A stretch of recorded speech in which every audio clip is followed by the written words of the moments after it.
പുരുഷന്മാർക്ക് മാത്രം പരിച്ഛേദനം എന്ന നിയമം ഉണ്ടായിരുന്നപ്പോൾ ആ പുരുഷനിലൂടെ അയാളുടെ ഭാര്യയും മക്കളും ആ വാഗ്ദാനത്തിലേക്ക് പ്രവേശിച്ചിരുന്നതുപോലെ ഇവിടെ സ്ത്രീയെന്നോ പുരുഷനെന്നോ വ്യത്യാസമില്ലാത്തതിനാൽ ഭാര്യാഭർത്താക്കന്മാരിൽ ഒരാളെങ്കിലും വിശ്വാസിയാണെങ്കിൽ ആ വിശ്വാസിയായ ജീവിത പങ്കാളിയിലൂടെ മറ്റേ ജീവിത പങ്കാളിയുടെ ശരീരം വിശുദ്ധീകരിക്കപ്പെടുകയും അവരിൽ നിന്നുണ്ടാകുന്ന മക്കൾ വിശുദ്ധരായിരിക്കുകയും ചെയ്യും എന്നാണ് ഈ വചനഭാഗങ്ങളിൽ പറഞ്ഞിരിക്കുന്നത്. ഇവിടെയാണ് ഇതൊരു വലിയ രഹസ്യം എന്ന് നമ്മൾ പഠിച്ച രഹസ്യത്തിൻ്റെ പ്രസക്തി മനസ്സിലാക്കേണ്ടത്.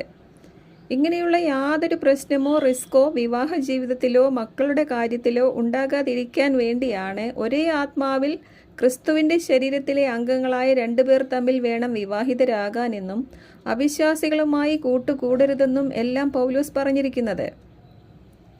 കാരണം ക്രിസ്തുവിലായ രണ്ടുപേർ തമ്മിലുള്ള വിവാഹബന്ധത്തിൽ ആ ഭാര്യയും ഭർത്താവും ശരീരത്തിലും ആത്മാവിലും ഒന്നാണ്. എന്നാൽ ഭാര്യ ഭർത്താക്കന്മാരിൽ ഒരാൾ മാത്രം വിശ്വാസിയാണെങ്കിലുള്ള കാര്യമാണ് ഈ വാക്യത്തിൽ പൗലോസ് പറയുന്നത്. ഇവിടെ അവർ തമ്മിലുള്ള ശാരീരിക ബന്ധത്തിൽ മാത്രമേ ഒന്നാകുന്നുള്ളൂ. സ്പിരിച്വലി അവർ രണ്ട് തന്നെയാണ്.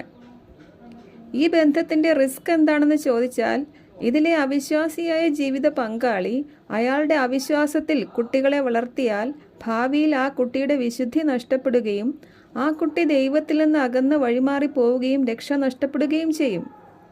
കൂടാതെ ദാമ്പത്യ പ്രശ്നങ്ങളും ഉണ്ടാകും. അതുകൊണ്ടാണ് അവിശ്വാസികളുമായി കൂട്ടുകൂടരുത് എന്ന് ആദ്യമേ പറഞ്ഞത്.